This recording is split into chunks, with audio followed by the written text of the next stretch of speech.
भाई और बहनों, गुरुदेव भगवान के विशेष आशीर्वाद से, उनकी विशेष रजा से ही इस कलयुग की पिछली पीढ़ी में साध संगतियां प्रारंभ होती हैं, शुरू होती हैं। अन्यथा भाई और बहनों, ये साध संगतियां आज से पहले नहीं थी, क्योंकि आज से पहले सोशल मीडिया नहीं थी। ना त्रेता में साध संगतियां हुआ करती थी, ना द्वापर में हुआ करती थी, ना सतयुग में हुआ करती थी।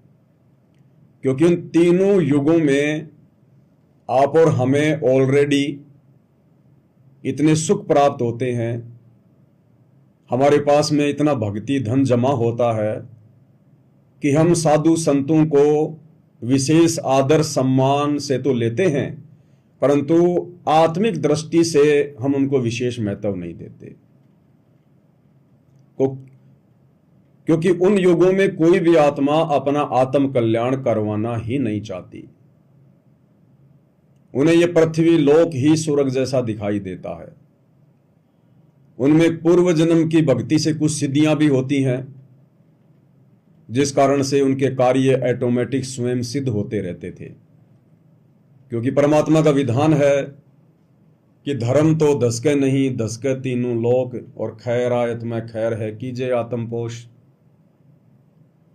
वो आत्माएं भक्ति भाव से युक्त होती थी, पूर्व जन्म की बैटरी चार्ज होती थी, और फिर साधु संत महात्मा उस समय जो परमात्मा की तलाश में निकले हुए होते थे, वो भी भक्ति युक्त होते थे। उनके आशीर्वाद से भी तुरंत उनको लाभ मिल जाते थे, राहत प्राप्त हो जाती थी।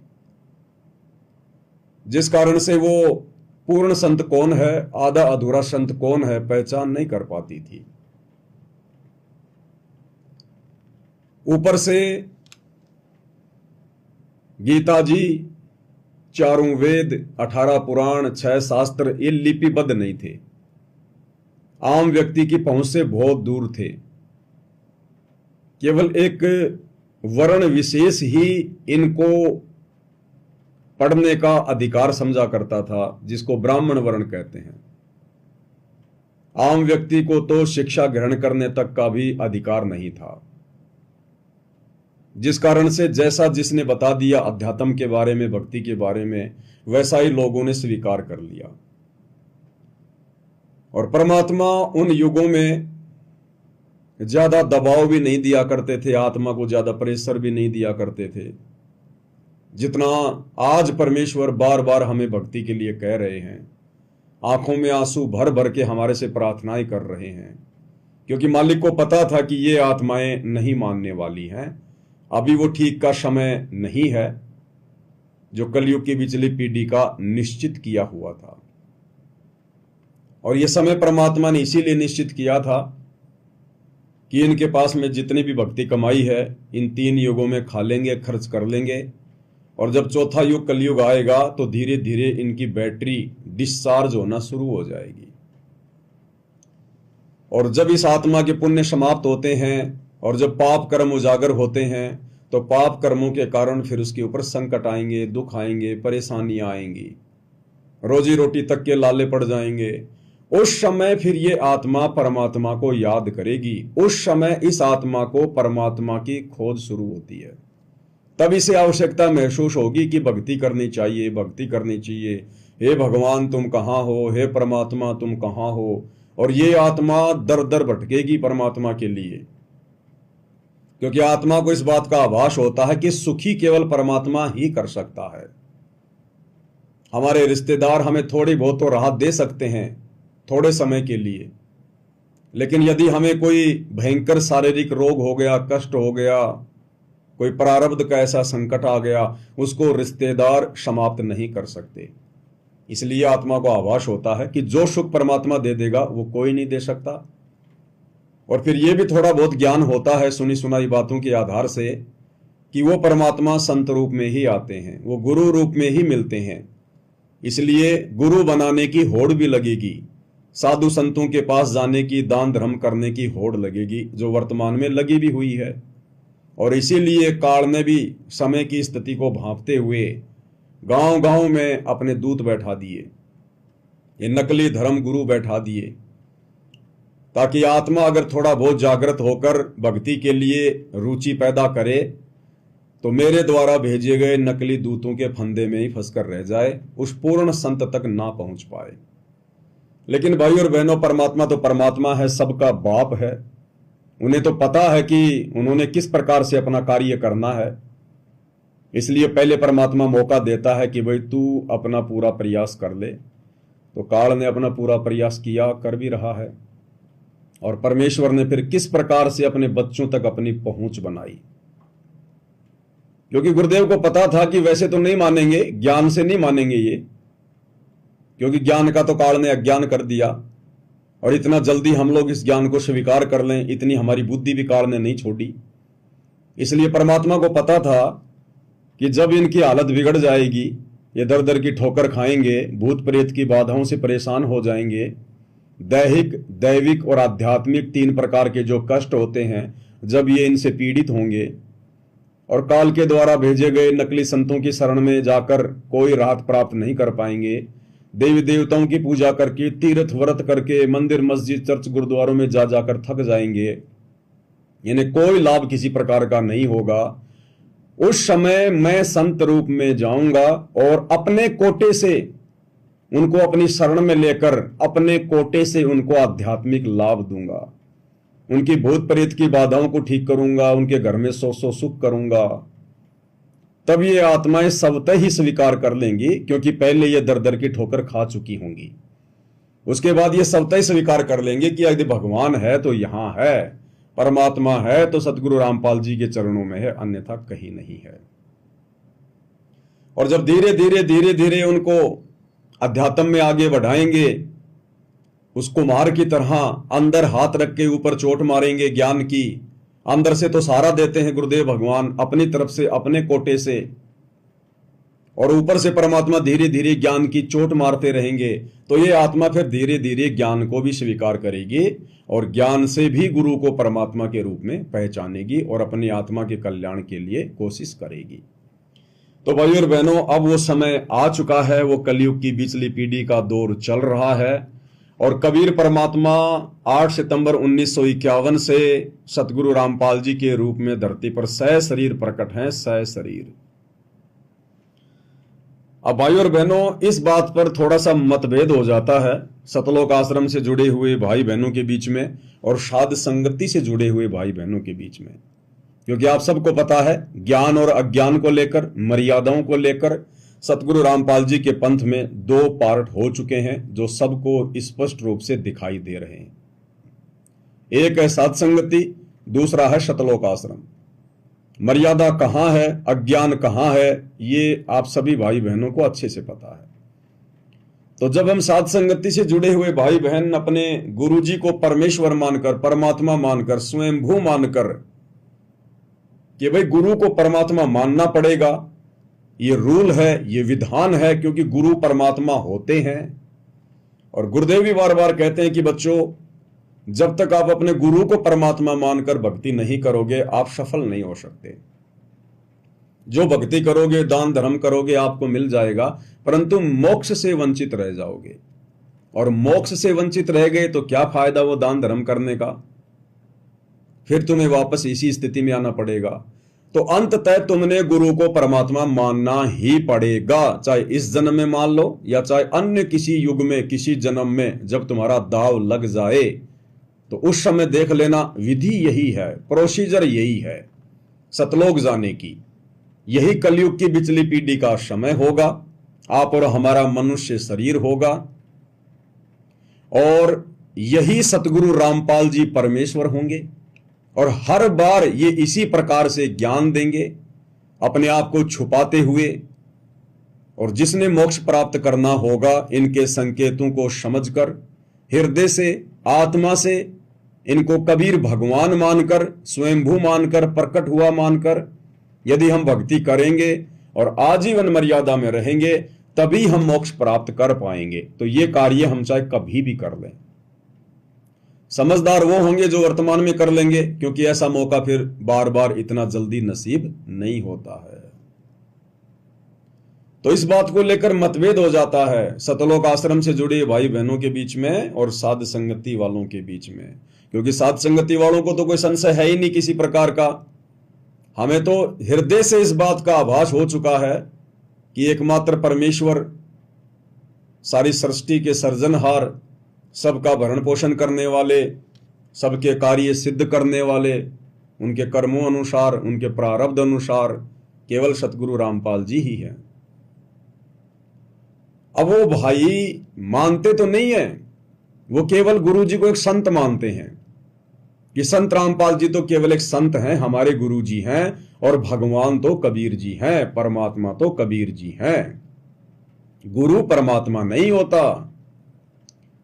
लेकिन भाइयों और बहनों, अगर उन्हीं के विचारों से देखा जाए तो ये लोग गुरु जी को परमात्मा भी साबित करते हैं। बस फर्क इतना है कि ये मानते नहीं हैं, ये मानते नहीं हैं। अभी इन्होंने एक 3D वीडियो बनाया, आप सभी ने देखा होगा। उस 3D वीडियो में, जो कि 25 मिनट का था,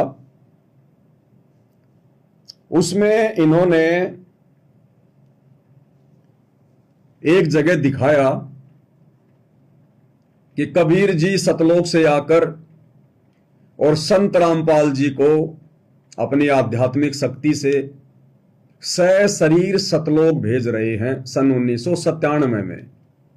एक बार आपको ये वीडियो दिखा देते हैं, उसके बाद आपको अच्छे से समझ में आएगा कि सतलोक आश्रम मैनेजमेंट हरियाणा के अनुसार 1997 में संत रामपाल जी को कैसे कबीर जी ने सतलोक से आकर और सशरीर आकाश में उड़ा दिया, सतलोक भेज दिया।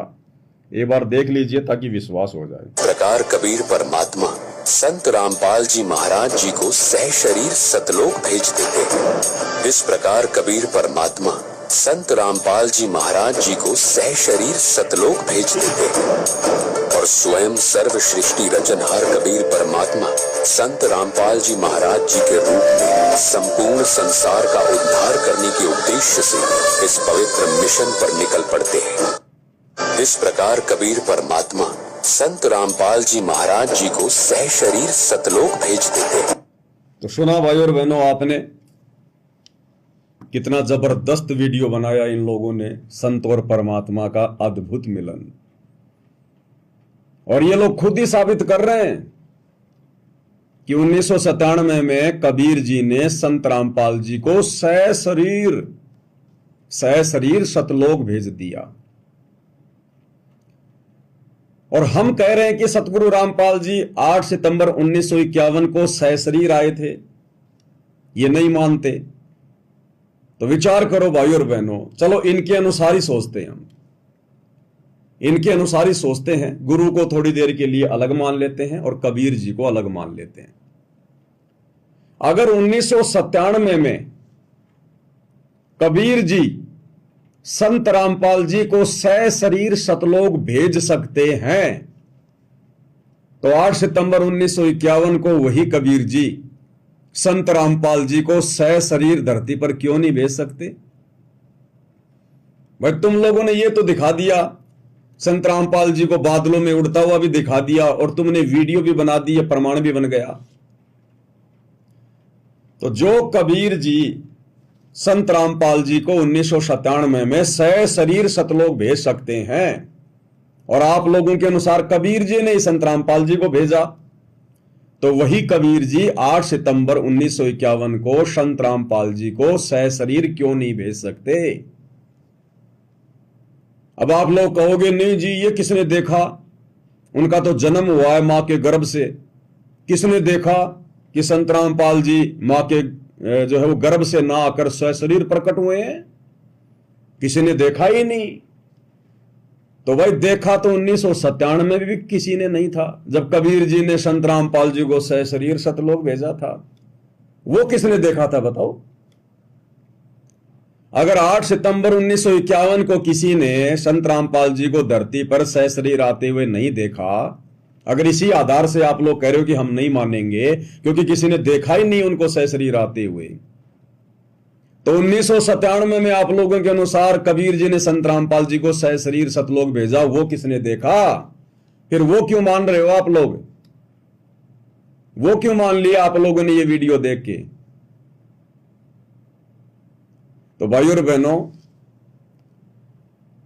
इन आत्माओं से ही परमात्मा ये साबित करवा रहे हैं कि संत रामपाल जी स्वयं कबीर परमेश्वर हैं और सहशरीर सतलोक से चलकर 8 सितंबर 1951 को धरती पर प्रकट हुए हैं। फर्क इतना है कि ये आत्माएं जो सतलोक आश्रमों से जुड़ी हुई हैं, ये अपने गुरु को कबीर जी नहीं मानती, जिस कारण से ये थोड़ा सा विचलित हैं, भ्रमित हैं। और भाइयों और बहनों, छोटी मोटी गलती नहीं है कोई, यही एकमात्र वो गलती है जिस गलती को बार बार दोहराने के कारण आप और हम सभी भाई बहन असंख्य युगों से इस परमेश्वर की शरण ग्रहण करने के बावजूद भी मोक्ष प्राप्त नहीं कर पा रहे, क्योंकि हमने कभी भी गुरु रूप में आए हुए कबीर जी को परमात्मा नहीं माना। और इतिहास उठा के देख लो भाइयों और बहनों, सतयुग से लेकर इस परमात्मा ने कभी किसी को नहीं भेजा। ये परमात्मा स्वयं ही सतलोक से अवतरित होते हैं और हर युग में ये परमात्मा गुरु की भूमिका करते हैं, सतगुरु की भूमिका करते हैं, एक संत की भूमिका करते हैं। सतयुग में स्वयं कबीर परमात्मा सत सुकृत ऋषि के नाम से आए, लेकिन भूमिका की एक गुरु की, सतगुरु की, मार्गदर्शक की, और अपने आप को छुपाया करते थे। अगर डायरेक्ट कह दे कि मैं परमात्मा हूं, मैं भगवान हूं, तो कोई भी स्वीकार ना करे, कोई ज्ञान भी सुनना पसंद ना करे। इसलिए मजबूरीवश, और दूसरा वो ठीक का समय नहीं होता, जिस कारण से परमेश्वर आत्माओं के हृदय में भक्ति की ज्योत जलाते हैं और गुरु रूप में आकर ज्ञान देते हैं। जिस कारण से सतयुग के प्राणियों ने यह नहीं माना कि ये जो सतसुकृत है, जो गुरु रूप में आया हुआ है, ये परमात्मा हो सकता है, भगवान हो सकता है। भगवान फिर भी हमने ब्रह्मा विष्णु महेश को ही माना। फिर त्रेता युग में वही कबीर परमात्मा मुनिंदर ऋषि के नाम से आए और एक गुरु बनकर, एक संत बनकर, सतगुरु बनकर अपना तत्व ज्ञान प्रचार किया। लेकिन त्रेता युग में भी किसी ने उनको परमात्मा के रूप में स्वीकार नहीं किया। एक अच्छा मार्गदर्शक मानकर कि ज्ञान अच्छा देता है, इससे नाम लेने के बाद में फायदे हो जाते हैं, लाभ होते हैं, लेकिन परमात्मा नहीं माना और मोक्ष से वंचित रहे। यही गलती द्वापर में आत्माओं ने की, जब ये कबीर भगवान करुणामय ऋषि के नाम से आए, संत रूप में, सतगुरु रूप में अपना ज्ञान देने लगे। उस समय भी किसी ने इनको परमेश्वर के रूप में स्वीकार नहीं किया। ब्रह्मा विष्णु महेश को ही परमात्मा, परमेश्वर, भगवान, गोविंद मानते रहे और इनको केवल एक संत समझकर, एक ऋषि समझकर, एक गुरु समझकर छोड़ दिया और मोक्ष से वंचित रहे। और यही गलती भाइयों और बहनों हमने कलयुग की प्रथम पीढ़ी में, आज से लगभग 650 साल के आसपास, यही कबीर परमात्मा सतगुरु रामपाल जी जब गुरु रूप में आए, हमने इनको परमात्मा के रूप में स्वीकार नहीं किया। सबसे बड़ी गलती हमारी यही रही, जबकि उस समय आप और हम आत्माएं इतनी विकारी नहीं थी। हम बड़े विश्वासी भी थे, निर्विकार भी थे, हमारी सोच भी अच्छी थी, हमारा हृदय भी साफ था, आत्मा भी निर्मल थी, हमारे पास में भक्ति कमाई भी थी। लेकिन कबीर जी को केवल एक संत मान लिया, एक गुरु मान लिया, एक जो है कवि मान लिया, परमात्मा नहीं मान पाए और मोक्ष से वंचित रहे। फिर वही कबीर परमात्मा आज से 300 साल पहले आदरणीय गरीबदास जी के रूप में आए और वही तत्व ज्ञान, वही अमर ज्ञान, वही सौ सुख उन्होंने उस समय की आत्माओं को दिया।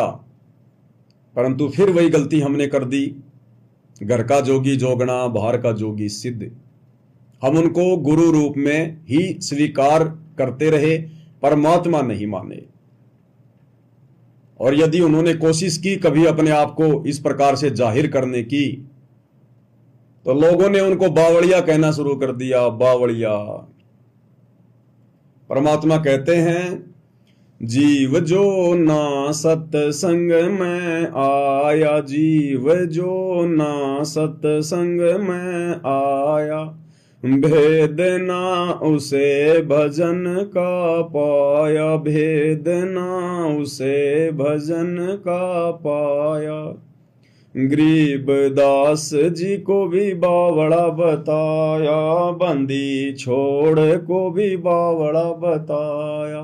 क्या कर ले इस दुनिया शानी का, कोई जगह पुरबला भाग, सफल हुआ दिन जिंदगानी का।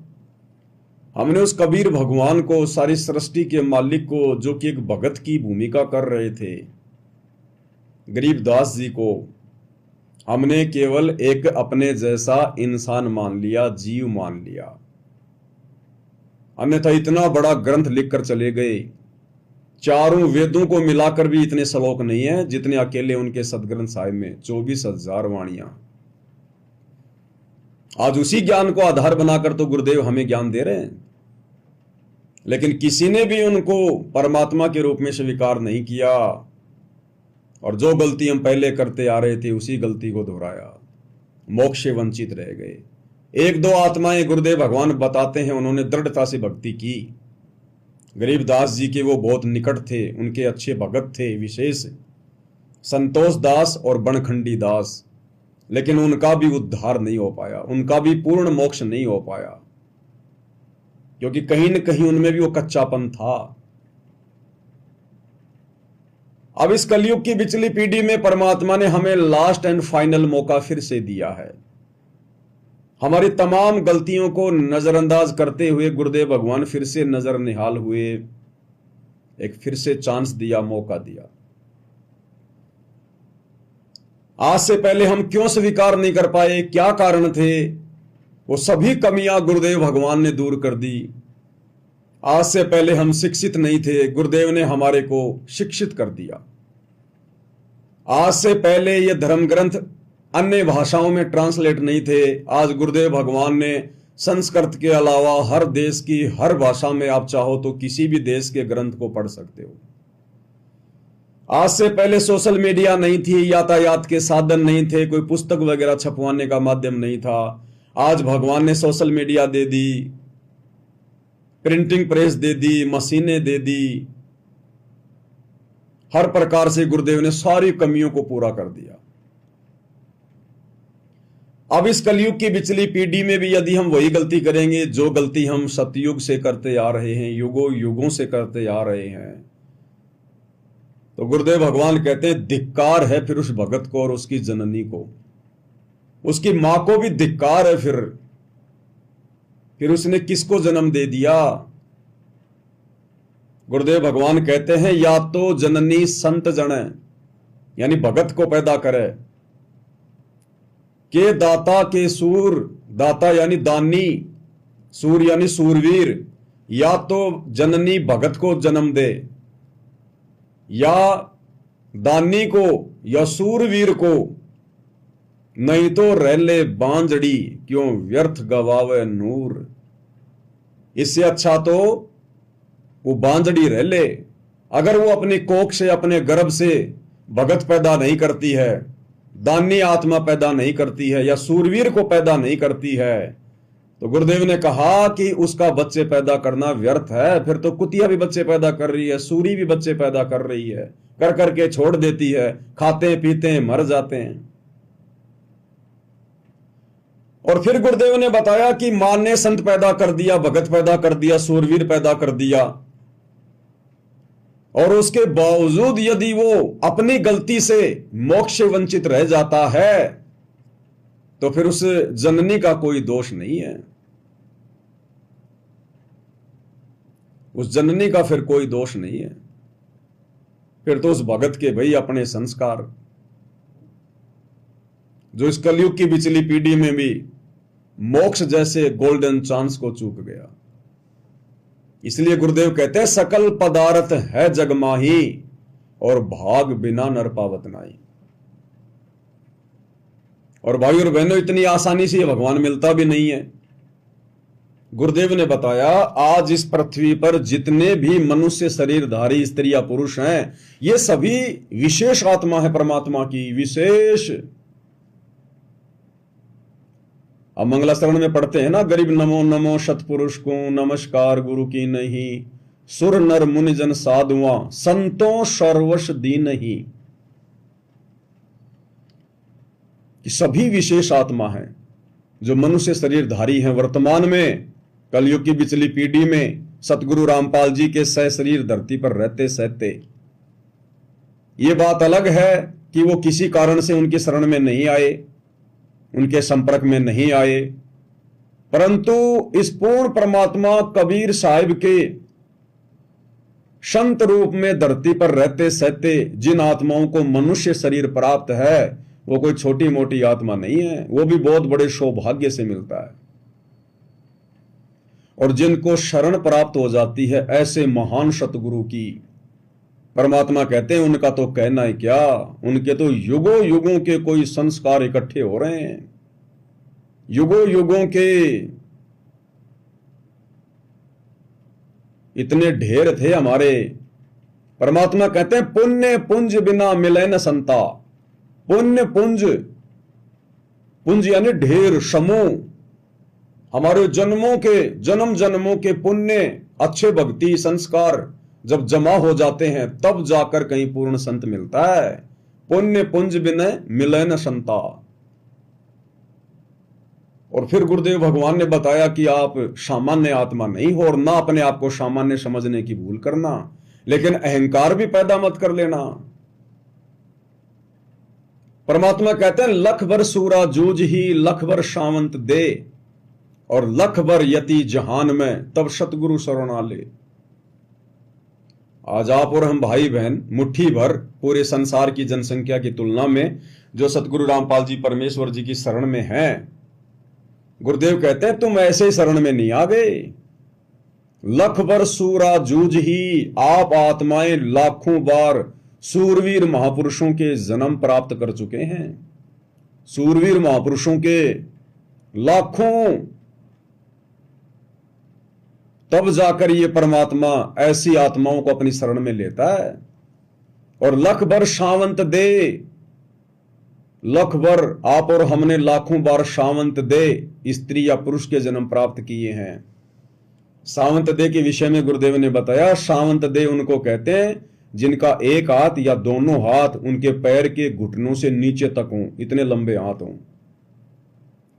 वो सावंत दे वाला जो स्त्री या पुरुष होता है वो बहुत ज्यादा भक्ति का धनी होता है, उसके पास बहुत ज्यादा पुण्य होते हैं, बहुत अधीन होता है वो।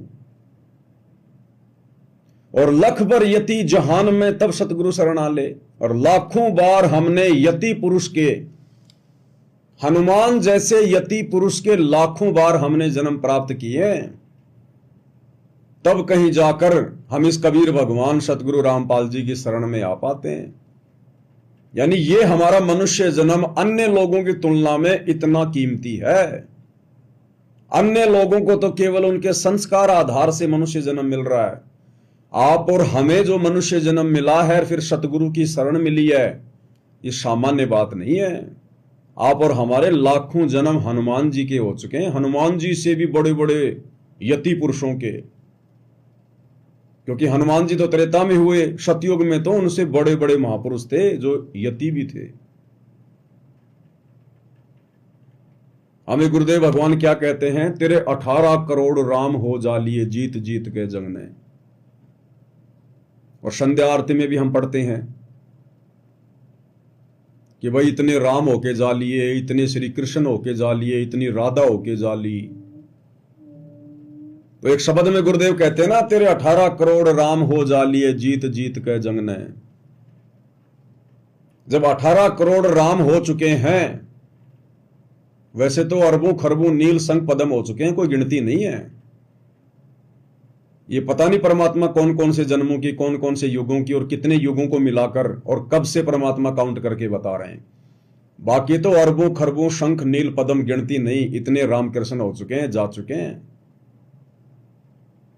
तो जैसा कि शब्द में कहा गया है, तेरे 18 करोड़ राम हो जा लिए जीत जीत के जंग ने।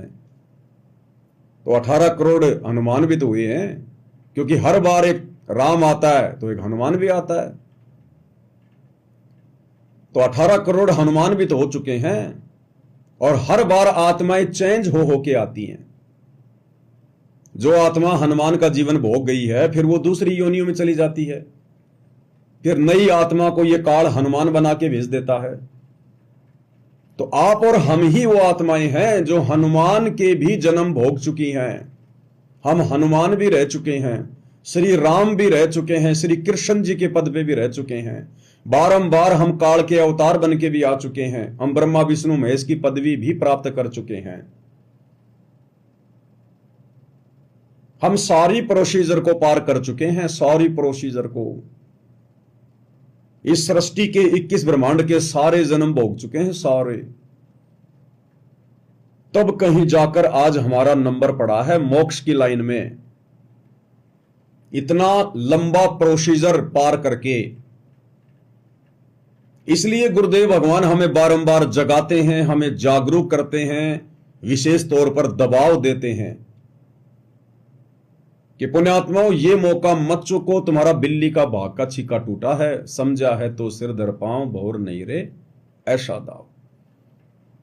तुम ये मत देखो कि मैं गरीब हूं, मेरे पास को ठीक ठाक रोजगार भी नहीं है, मेरे बच्चे भी अच्छी स्कूल में नहीं पढ़ते हैं, मेरे घर में वो भौतिक सुख सुविधा भी नहीं है जो एक आम व्यक्ति के घर में होनी चाहिए। गुरुदेव कहते हैं इन चीजों की तरफ मत देखो, इन चीजों का कोई लेना देना नहीं है। अगर देना होगा तो परमात्मा चुटकी में दे देगा, चुटकी में। लेकिन ये तो काल की बेड़ियां हैं, काल की बेड़ियां। भक्ति कर ही नहीं पाएंगे हम। ये चीजें तो परमात्मा ने जानबूझकर आप और हमारे जीवन से हटाई हैं, डिलीट की हैं, ताकि हम भक्ति कर सकें। अन्यथा ये चीजें भौतिक सुख सुविधा तो बकवाद करवाएंगी, बकवाद। आज आप दुख में हैं, गरीबी में हैं, थोड़ी बहुत दिक्कत है, परेशानी है, हमें बार बार परमात्मा याद आ रहा है, भगवान याद आ रहा है। गरीब आदमी को रिश्तेदार भी ज्यादा महत्व नहीं देता, उसके यार दोस्त भी ज्यादा नहीं बनते। अगर आज हमारे पास पैसा होता तो रिश्तेदारों का घर में आना जाना लगा होता, हमारे दुनिया भर के यार दोस्त होते खाने पीने के लिए, खर्चा करवाने के लिए। भक्ति क्या हम खाक करते? दारू के ठेकों पे बैठे होते। वो यार दोस्त जबरदस्ती इंजेक्शन लगाते, अरे भाई सरपंच का चुनाव आ रहा, अब की बार तो तू पक्का बनेगा, और देख तेरा यार अभी जिंदा है, तेरे लिए जी जान हाजिर है। चढ़ा के उसको बांस पे और सरपंच के फार्म भरवा देंगे, पार्षद के फार्म भरवा देंगे, विधायक के फार्म भरवा देंगे। उनको पता है कि इसके पास धन है, पैसा है, अच्छा लुटाएगा, 2-3 महीने बढ़िया खाएंगे पिएंगे, घूमेंगे इसकी गाड़ी में। आज आपका बेटा कोई अच्छी नौकरी में होता, या तो आप खुद अहंकार में, अभिमान में फूला नहीं समाते, या वो बेटा फिर आपके ऊपर काल बन के बैठ जाता, वो आपको भक्ति नहीं करने देता कि पापा जी आप क्या कर रहे हो, आप कौन सी दुनिया में जी रहे हो, ये साइंस का जमाना है, कहां आप बाबाओं के चक्कर में पड़ गए। वो आपको भक्ति नहीं करने देता। तो भाई और बहनों, जानबूझकर गुरुदेव भगवान ने आप और हम आत्माओं पर विशेष रजा बख्शी, मेहर बख्शी कि हमें हैंड टू माउथ वाली स्थिति में रखा हुआ है, जो हम भक्ति कर पा रहे हैं। हमारे संपर्क भी ज्यादा लोगों से नहीं है, अगर थे तो इस ज्ञान को समझकर हमने खुद ब खुद कम कर लिए कि दुनिया से ती दोस्ती, पड़े भजन में भंग, एका एकी राम से या साधु के संग। तो भाई और बहनों, ये तो आप और हमारे ऊपर एक विशेष रजा, एक मेहर है गुरुदेव की, जो हम इतने धनवान नहीं हैं, पैसे वाले नहीं हैं, हमारे संपर्क राजनेताओं से नहीं है, मंत्रियों से नहीं है, बड़े बड़े लोगों से नहीं है। ये गुरुदेव की विशेष मेहर, विशेष रजा। अन्यथा उपदेश लेकर भी हम भक्ति के निकट नहीं होते, केवल ड्रामा कर रहे होते, दिखावा कर रहे होते। जैसे गुरुदेव का परिवार, किस प्रकार से गुरुदेव के बेटे, गुरुदेव का भाई, ये कोऑर्डिनेटर राजनेताओं के उपग्रह बनकर उनके चारों तरफ घूम रहे हैं। उन राजनेताओं से हाथ मिलाना अपना सौभाग्य समझ रहे हैं। जो राजनेता अगले जन्म में गधे बनने की तैयारी कर रहे हैं गुरुदेव के ज्ञान आधार से, एक हरि की भक्ति बिन राजा गदा हो, माटी लदे कुम्हार की घास न डाले कोई। तो ये आप और हमारे ऊपर एक विशेष रजा, एक विशेष मेहर है भाइयों और बहनों,